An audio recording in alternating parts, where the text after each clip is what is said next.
Tyler Branson had one rule when he moved to Oak Bend Estates: no drama, no neighbors, no nonsense. After 10 years in downtown Fort Worth and one messy divorce, peace and quiet were his last shot at sanity. So when he bought 5 acres on the edge of a sleepy, semi-rural HOA, he thought he was buying freedom. What he didn't realize was that Karen Dorsey came with the package. Karen lived 2 houses down and called herself president of the HOA. Even though the HOA had been legally dissolved in 2021 due to a failed budget vote and a lawsuit over pet leash length, that didn't stop her from handing out citations printed on pastel paper or walking the neighborhood like a glorified hall monitor with a clipboard and walkie-talkie. But Tyler mostly ignored her. Until that Friday morning, he stepped onto his back porch, coffee steaming in his mug, and nearly dropped it when he saw them. Rows and rows of white folding chairs fanned out across his land like dominoes. An altarist, a literal altar, stood in front of the pond where he used to fish at sunrise. Potted plants lined a silk aisle that ran the length of his field. A sound crew was unpacking speakers by his tool shed. Tyler blinked. He looked at the fence. Still there. He looked at the sign. Still read, "Private property trespassers will be prosecuted." He stormed inside, threw on jeans and boots, grabbed his phone, and jogged down to the setup. "Hey," he yelled, approaching a guy with a headset. "What are you doing on my property?" The guy turned casually. "Setting up for the Dorsey wedding. Big one. Elegant theme. This is my land," Tyler snapped. "Who gave you permission?" "Karen Dorsey," the guy said without hesitation. "Said it was the community greenbelt." Tyler felt the heat rise in his chest. "This is 5 acres of private property. Bought, paid for, surveyed, and fenced. It is not a greenbelt." The guy shrugged. "You'll have to take that up with Mrs. Dorsey. I just follow the work order." Tyler marched to the edge of his yard and looked down the street. Karen's house was swarming with florists and decorators. A large banner over her garage read, "Congratulations, Melanie and Travis."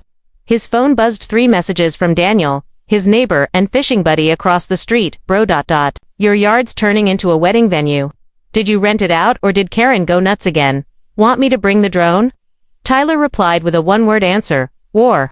10 minutes later, Tyler rang Karen's doorbell. She answered with a gleaming smile and sunglasses the size of salad plates.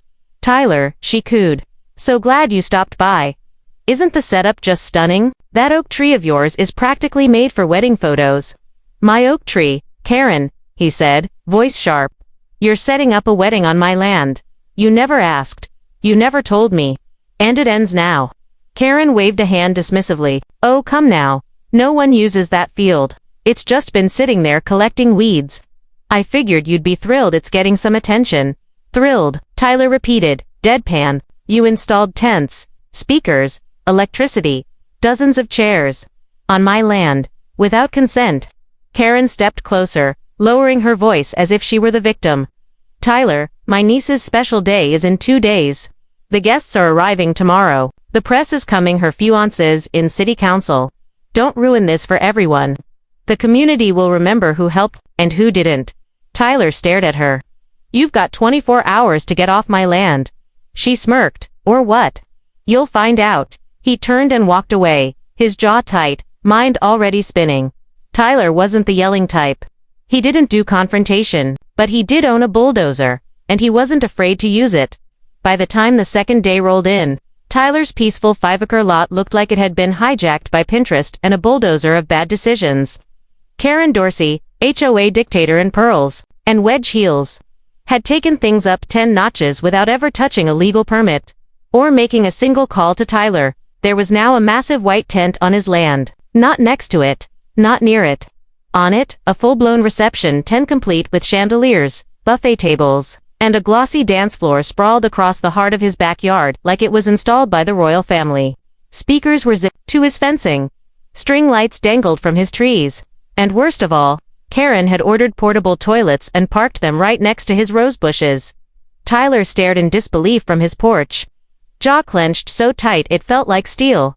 He didn't just feel invaded. He felt erased, and Karen wasn't even pretending to hide it anymore. Down the street, she posed with the wedding planner for photos while sipping something in a champagne flute, dressed like she was already walking down the aisle. Guests came and went in his land, using his driveway, waving like he was the guest. That's when Daniel showed up. He pulled into Tyler's drive with a six-pack and a face full of concern. "Dude," Daniel said, "your property just got converted into a wedding catalog." Tyler didn't blink. "I'm aware. You gonna let her do this?" "I'm not, but I'm not going to scream about it either." Daniel raised an eyebrow. "So what's the move?" Tyler handed him a rolled-up blueprint. It was the original land survey for the property, clearly marking the lot lines down to the inch, every tent stake, every cable, every chair clearly inside Tyler's boundaries. "I'm giving her until tomorrow morning to tear it down, and if she doesn't." Tyler looked at the big, rust-stained machine parked inside his garage. "Then I tear it down." The plan was simple: document everything. He took high-res photos, time-stamped each one. He even recorded footage from Daniel's drone showing the full layout of the setup. He noted the lack of proper egress paths, the electrical violations, and the fire hazard of 150 people packed under a flammable canopy. But then came the kicker: the wedding announcement. Karen had hired a local news crew at 3 p.m. Tyler watched in stunned silence as a camera van pulled up. A reporter in a blue dress hopped out and began filming a heartwarming community wedding in Oak Bend Estates, complete with sound bites from Karen. "It's a dream come true," she beamed to the camera. "We're so blessed the neighborhood came together to support love." Tyler couldn't take it anymore. He marched down the hill and stepped right into the middle of their rehearsal walkthrough.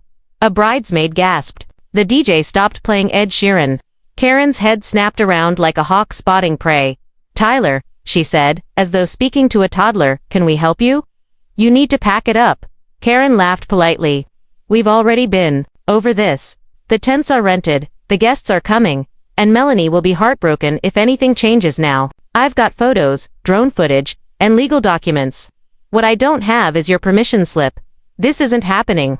Karen tilted her head, all innocence and teeth. "You're seriously going to ruin a wedding over some grass?" "You're not listening," Tyler said. "You don't have to cancel, you just have to move." "Move," she chuckled. "To where?" "The church. That moldy building hasn't been used in years. And anyway, it's too late now." Tyler nodded. "Then, I hope you're insured, because tomorrow morning, everything on this land is either gone," he pointed to the bulldozer slowly being rolled onto a flatbed down the block, "or flattened." Karen's face finally dropped. "You wouldn't?" "Oh, I would, and I will." She blinked, stunned. "You'll be sued." "I'm counting on it," he said, "because when I counter with criminal trespassing, unauthorized electrical installations, and safety code violations in front of a judge, your niece's wedding is going to become Exhibit A." A hush fell over the crowd. The DJ quietly unplugged his mixer. Karen's jaw clenched. "You're bluffing." "Try me," Tyler said. Saturday morning rolled in with the chirping of birds, a rising Texas sun, and the rumble of a bulldozer engine warming up in Tyler Branson's driveway. Tyler sipped his coffee like it was any other day, but this wasn't any other day. Today was supposed to be the Dorsey family wedding. Instead, it was shaping up to be a showdown. Across the field, Karen Dorsey was barking orders like a drill sergeant in high heels. Her niece Melanie, the bride-to-be, was in full meltdown mode, sobbing into a makeup towel because the florist had only brought 6 centerpieces instead of 8. Meanwhile, the wedding planner frantically directed the catering team to unload champagne cases right onto Tyler's private patio. That was the last straw. He walked out with his phone, blueprints in one hand, trespass notice in the other, and calmly placed them right in the middle of the aisle. A bridesmaid screamed. Karen stormed over. "Tyler, we are not doing this today." "You're right," Tyler replied. "We're not, because you are trespassing. That tent, it's illegal. Those wires, unsafe. That champagne cooler, sitting on my septic system." Karen's face twitched. "I gave you a deadline," he continued. "I gave you 24 hours to remove every table, every chair, every fake rose petal off my property. You ignored me. I told you, this land is part of the community." "No, it isn't," he snapped, waving the deed in front of her face. "This isn't a playground. This isn't a public park. This is my home, and I'm done playing nice."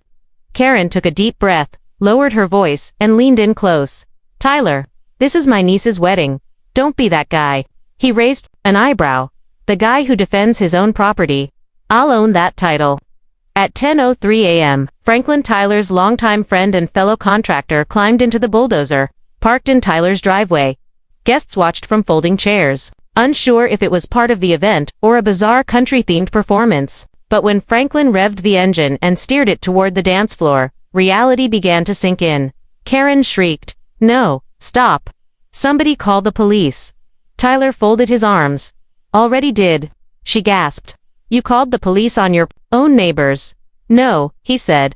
"I called the police on trespassers."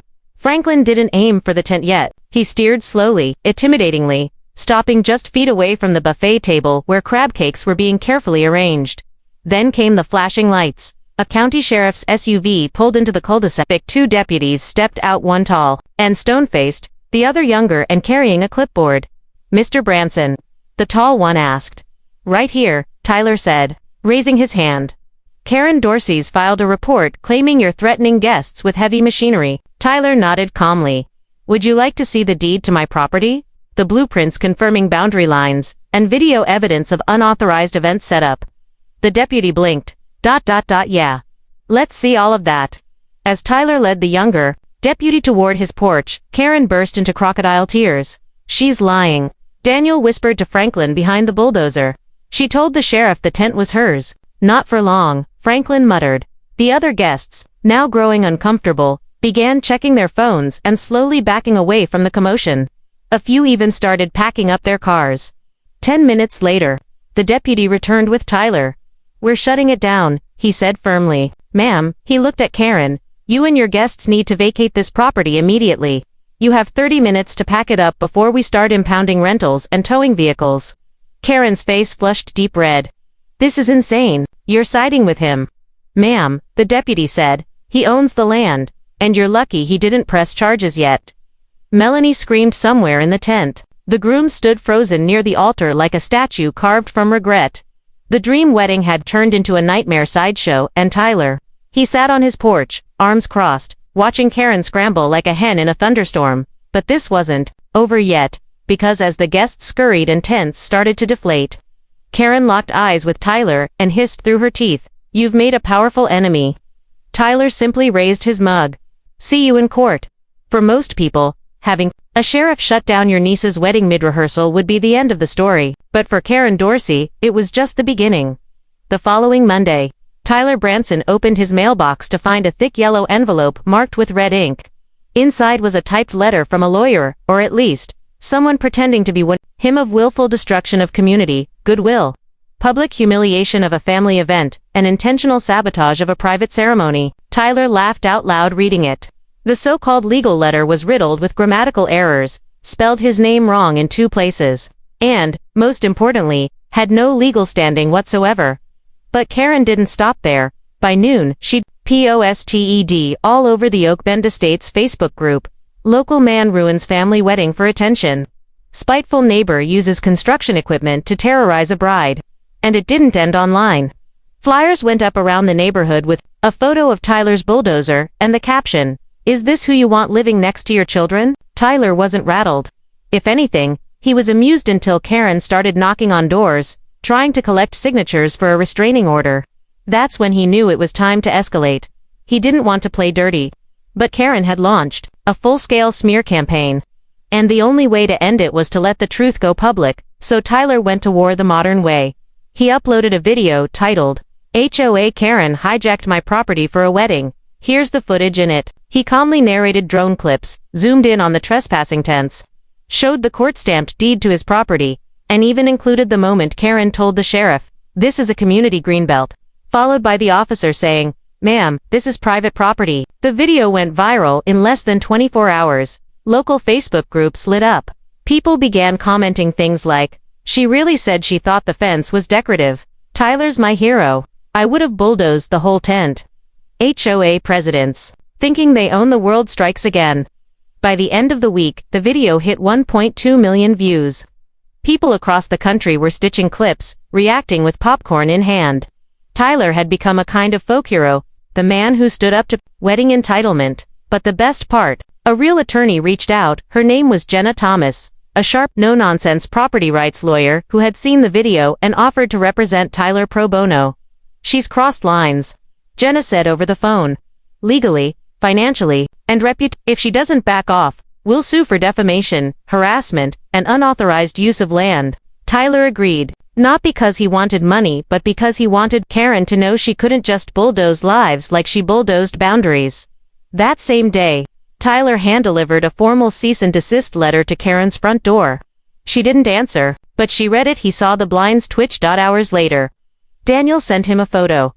Karen was in her driveway, crying while talking to a man in a suit who looked a lot like a real lawyer. Word was, she'd received a demand for public apology and full reimbursement for damage to Tyler's yard, plus legal fees, but Tyler didn't stop there.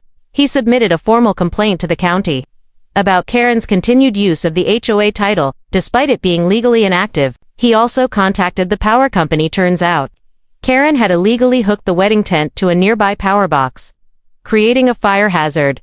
The response was swift. By the end of the week, Karen received a citation and fine for unauthorized electrical access and unsafe public gatherings. The county even scheduled a formal review of her community patrol activities. Her little empire, cracking at the seams. But then, just when Tyler thought the war was won, something strange happened.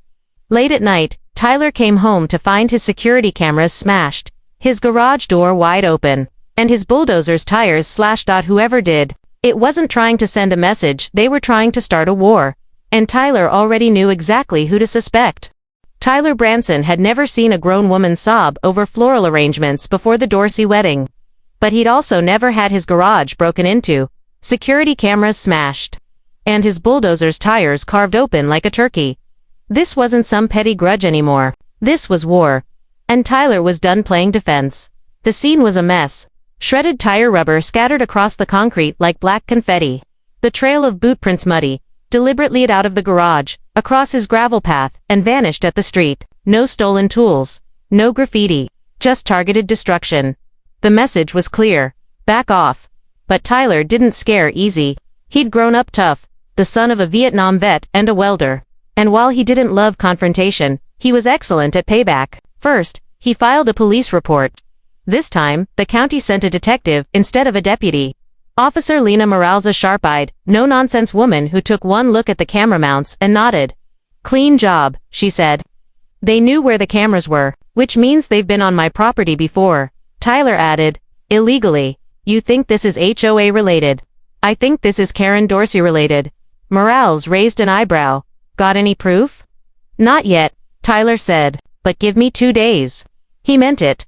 That afternoon, Tyler called Daniel and 3 other buddies from his old contracting days.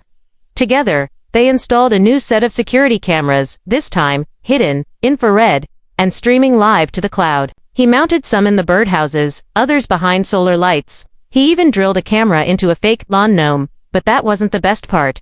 The best part was the motion sensor perimeter, alarm tuned to trip any time someone stepped within 10 feet of his equipment at night. And if that wasn't enough, he added a GPS tracker under the new bulldozer tire.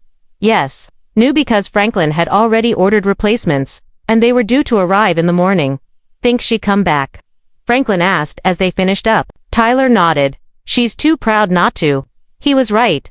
That night, just before 2:17 a.m., Tyler's phone buzzed. The motion sensor app lit up like fireworks. Movement detected. East perimeter. Camera 3 live. He tapped in and there she was, Karen Dorsey. Hoodie pulled up, flashlight in one hand, bolt cutters in the other, creeping across the yard like a raccoon with a grudge. And she wasn't alone. Behind her trailed a younger guy, early 20s, lanky, nervous, holding what looked like a wrench and glancing over his shoulder like he knew this was a terrible idea. Tyler hit record. Full HD. Clear as day. The 2 of them crouched behind the bulldozer, whispering. Karen pointed to something near the engine. The kid nodded, moved forward, then whoop dash, whoop dash, whoop dodge. The perimeter alarm screamed to life, piercing the silence like a banshee. Strobe lights flickered on the garage roof. A recorded voice. Tyler's voice boomed from a hidden speaker. "This is private property. You are being recorded. Law enforcement has been notified." Karen froze. The kid bolted. She tried to run, but tripped over a flower bed, dropped the bolt cutters, and smacked into a wheelbarrow, hard enough to knock the wind out of herself. The cameras caught every second from 3 different angles. Tyler didn't even need to call the sheriff. He'd already set the system to automatically alert dispatch. By the time he stepped outside in his slippers, A cruiser was already pulling into his driveway. Officer Morales stepped out. "Guess I didn't need 2 days after all," she muttered, glancing at Karen now sitting on the ground. Humiliated, handcuffed, hair frizzed, hoodie askew. "I can explain," Karen barked. "This is a misunderstanding." "You're on camera with bolt cutters," Morales replied. "The only misunderstanding is how you thought this wasn't a felony." Karen's face collapsed. "Tell it to the judge," Tyler said coldly. "Maybe bring your niece for moral support." Karen was escorted into the back of the cruiser while the younger accomplice identified as her nephew was picked up 2 hours later, after his own mother turned him in. But the fallout didn't stop there. By morning, word of Karen's arrest had made the rounds again. Local news picked it up. Tyler's video channel exploded. HOA watchdog forums posted her mugshot with the headline, "HOA president caught sabotaging equipment, gets bulldozed by justice." And as for Karen's dream of reinstating the HOA, let's just say that dream died right there on Tyler's gravel path along with her community reputation. But just when Tyler thought he'd won, a letter arrived. This time, from Karen's lawyer, a real one, and it came with a court date. The courtroom was cool, clinical, and smelled faintly of coffee toner and stress. Tyler Branson sat straight-backed at the defendant's table, dressed in a crisp shirt and jeans, flanked by attorney Jenna Thomas, who looked calm, confident, and more than ready to make someone cry in front of a judge. Across the aisle sat Karen Dorsey, in a lavender blazer 2 sizes too tight and her trademark smug expression. Her attorney Alan Blake looked like someone who sold knockoff golf clubs out of his trunk. He was flashy, loud, and already sweating through his collar. Tyler should have felt nervous, but he didn't. He felt prepared. Because while Karen had accusations, Tyler had receipts. The charges were outrageous: intentional distress, vandalism of ceremonial property, character assassination, and even public defamation through digital harassment. Tyler leaned over to Jenna. "She's seriously suing me for going viral." "She's suing you for embarrassing her," Jenna replied. "Which is ironic, considering she trespassed, sabotaged your equipment, and nearly got her nephew a felony." The judge entered. Everyone stood. It began. Karen's lawyer led the charge with an emotional speech about how Tyler's actions had destroyed a sacred family memory, that he humiliated a bride on the happiest day of her life, and incited public hatred against a respected community member. Jenna didn't even blink. She simply waited. Then Karen took the stand. "Oh, Your Honor, I only wanted a beautiful wedding for my niece," she crooned, hands folded like a saint in a stained glass window. "The field was unused. I thought it was part of the community grounds. I never imagined Tyler would resort to violence. He brought in a bulldozer. For goodness sake." She looked at the jury with puppy dog eyes. "Did you ask his permission?" Jenna asked during cross-examination. Karen hesitated. "I didn't realize I needed to. It was a misunderstanding." Jenna smiled sweetly. "And what about the bolt cutters found in your hand when police arrested you?" Karen turned pink. "That's unrelated." "Unrelated to the bulldozer tires that were slashed the night before." Karen stammered. I was looking for my dog." Jenna tilted her head. At 2:17 in the morning. Wearing a hoodie, with bolt cutters, Karen's mouth opened but no words came out. That was the beginning of the end. Then Jenna presented Exhibit A, the drone, footage showing Karen directing wedding setup crews on Tyler's land. Exhibit B, the surveillance footage of her cutting across his property at night. Exhibit C, the trespassing citations, code violations, and official land deed. It was like watching a Jenga tower collapse, one brick at a time. But just as the case was slipping from Karen's grip, her lawyer made a bold move. He called the former HOA treasurer to the stand, a frail man named Greg Munson with shaky hands and a bitter glare. "Isn't it true," Blake asked, "that there was once an internal plan to incorporate the Branson lot into a proposed public park?" Greg nodded. "Yes, years ago, before Tyler bought it. There was talk of purchasing and converting the field. The HOA collected signatures and everything." Jenna narrowed her eyes. "But was it ever legally executed?" "No," Greg admitted. "The deal fell through. The land stayed private." Blake pounced. But the intention remained. Karen believed, in good faith, that the land was community property. The judge leaned forward. "So you're saying the plaintiff trespassed? By accident?" "That's correct," Blake said, smiling. But Jenna wasn't rattled. She stood and pulled out one final document on email chain between Karen and the event planner dated 2 months prior. In it, Karen clearly stated, "Don't worry about the venue. I've got a neighbor's empty lot. He's barely ever there, and I doubt he'll even notice. The courtroom went silent. Karen's jaw dropped. Jenna turned to the judge. So much for good faith. The judge banged the gavel. I've heard enough. Case dismissed. Mr. Branson, you're free to go. Ms. Dorsey, you're advised to consider a settlement before a defamation countersuit lands on your lap. Karen looked like she'd swallowed a lawn flamingo. Tyler stood, thanked the court, and walked out with Jenna at his side and Daniel waiting outside with a fist bump and a burger. But just when Tyler thought the storm was over, a new one began. That night, someone left a manila envelope on Tyler's porch. Inside. Photos. Of him, taken from inside his house. Tyler Branson didn't scare easily, but even he had to admit, this was a whole new level. He stared at the envelope in his hands, heart pounding, sweat beading on his brow. Inside were 6 high-resolution photos. All printed. All recent. One showed him sipping coffee at his kitchen island. Another, watching TV with his feet up. A third, him asleep on the couch, blanket over his legs. Dog curled up nearby. The photos weren't taken from a distance. They were taken from inside his home. He checked the locks, windows, shut, alarm system, armed, and yet, someone had been close enough to zoom in, crop and print stills from angles that didn't make sense. That wasn't all. Tucked in the back of the envelope was a torn sheet of notebook paper. Handwritten in uneven cursive. Next time, I won't just watch. No signature, no initials, just those 7 words, and a small smudge where something had been erased. Tyler locked the door, drew the blinds, and called the only person he trusted at that hour. Daniel, he said, voice low, we've got a problem. 30 minutes later, Daniel pulled into Tyler's driveway armed with a flashlight, a GoPro, and a crowbar just in case. They searched the perimeter together. Bushes, sheds, the crawl space, but nothing looked disturbed. Check your attic. Daniel asked. Tyler frowned. Never needed to. They climbed the pull-down ladder cautiously.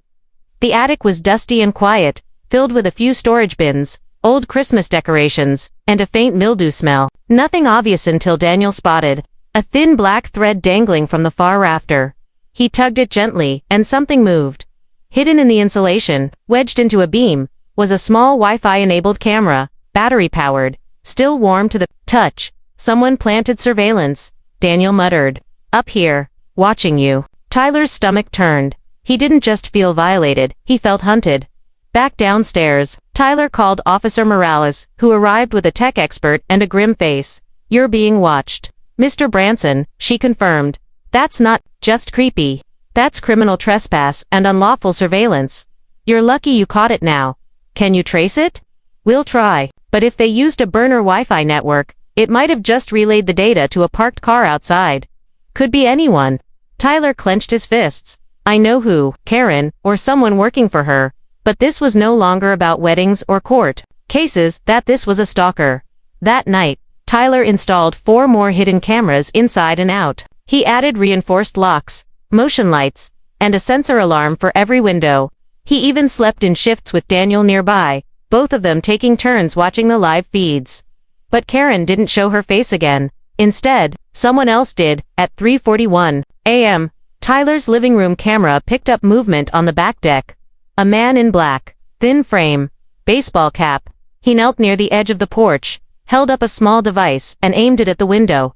Then he spotted the camera. He froze, looked straight into the lens, and ran. By the time Morales returned, later that morning, Tyler had the footage, the face, and a full description. Within hours, the man was identified, Travis Jennings, the groom, Karen's niece's fiancé, or rather, ex-fiancé, because a quick background check revealed a different last name on Melanie's updated social media profile and a nasty restraining order filed just last month. Turns out, Travis had a history of controlling behavior, surveillance, obsession, and during the wedding meltdown, Melanie had dumped him, walked away, and gone into hiding. But Travis, he didn't walk away. He blamed Karen. And then Tyler for ruining everything. Now he was targeting the man who bulldozed his big day. That explains the sabotage, Morales muttered. Karen's drama gave him cover to pull something worse. Tyler shook his head. So I've got Karen on one side, Travis on the other. Not anymore, Morales said. We've got enough to arrest him. And if Karen so much as texts you, we'll open the defamation suit you've got ready. Tyler finally exhaled. But one thing was clear. This hadn't been a random HOA feud. This had spiraled into something twisted, obsessive, and dangerous. And it wasn't quite over, because Karen hadn't been seen in days. And according to Morales, she was now being investigated herself. Why? Because footage from Tyler's hidden camera showed Karen meeting with Travis 3 days before the vandalism. And she wasn't trying to stop him. She was handing him a key. Karen Dorsey thought she'd outsmarted everyone. Even after her public humiliation in court and the surveillance arrest of Travis Jennings, she kept her distance. Never responding to Tyler's legal notices, not showing up to HOA meetings that she herself had called into existence, and avoiding the neighborhood altogether. But Tyler knew better, because tucked in the county case file from Travis's arrest was a bombshell. Detail: a subpoenaed phone log showing frequent calls and texts between Karen and Travis, right up to the night Tyler's bulldozer was sabotaged, and most damning of all, a shared bank transaction. Karen had transferred $750 to Travis the week before the sabotage. Labeled, event prep. With this new evidence, Officer Morales reopened Karen's case, and things unraveled fast. Turns out Karen had hired Travis not just to keep tabs on Tyler but to recover HOA assets she falsely claimed were stored on his land. She'd made up the story for her lawyer and fed it to Travis as justification, but what she really wanted was revenge. And now, she was officially under investigation for conspiracy to commit vandalism, fraud, and criminal harassment. But Tyler wasn't done. No, he had one last statement to make. The morning the county filed formal charges against Karen, Tyler pulled out his phone and hit record. It was time to settle this feud, the same way it started, with a bulldozer. He called it the final cleanup. The video opens with Tyler standing in front of the same bulldozer Karen had sabotaged weeks earlier, now freshly repaired, shining in the sun, and idling like a beast ready to charge. "Hey, everyone," he begins calmly. "Remember when my land was hijacked for a wedding? When someone slashed my tires and planted a camera in my attic? When a fake HOA president turned my property into her personal playground?" He paused. "Well, now it's time to clean it all up, once and for all." Tyler climbed into the cab, rolled forward, and flattened the last of the debris Karen had left behind, a sagging community garden sign she'd hammered into his side lot without asking. With every clank of metal and splinter of wood, the comment section exploded. Legend: "This man is living my dream. This is how you bury HOA." But Tyler didn't stop with the video. He followed up with something even bigger, a petition to formally block any effort to reinstate the HOA, backed by video evidence, police reports, and over 2,000 signatures from Oak Bend Estates residents and online supporters. The county responded within days, officially dissolving the inactive HOA's registration and banning Karen from using its name or making community decisions ever again. She was charged, fined, and slapped with a 5-year restraining order preventing her from approaching Tyler, his home, or even communicating with him indirectly. Travis took a plea deal and vanished from public life. And Oak Bend Estates, peaceful, again. No pastel violation notices. No surprise community beautification projects, just neighbors being neighbors. Mowing lawns and barbecuing on weekends like nothing had ever happened. One afternoon, Daniel walked over with a 6-pack and said, "Man, you really turned this place into a hay-free zone." Tyler raised his beer, just needed a little horsepower. Later, Tyler sat on his porch, feet kicked up, drone buzzing lazily overhead as the sun dipped behind the trees. He stared at his land, untouched, unclaimed, unbothered, and smiled. What started as a turf war had become something bigger, a message, a warning, a blueprint for every homeowner tired of HOA tyranny. And as the final shot of his video faded out with the words, "Don't tread on someone else's property, especially if there's a bulldozer parked out front," Tyler Branson signed off. Final call to action for viewers. If you made it this far, smash that like button for Tyler's bulldozer justice. Share this saga with someone stuck in HOA hell, and tell us in the comments, what would you do if someone hijacked your land for a wedding? Don't forget to subscribe for more true stories that prove sometimes the quiet neighbor fights back the loudest.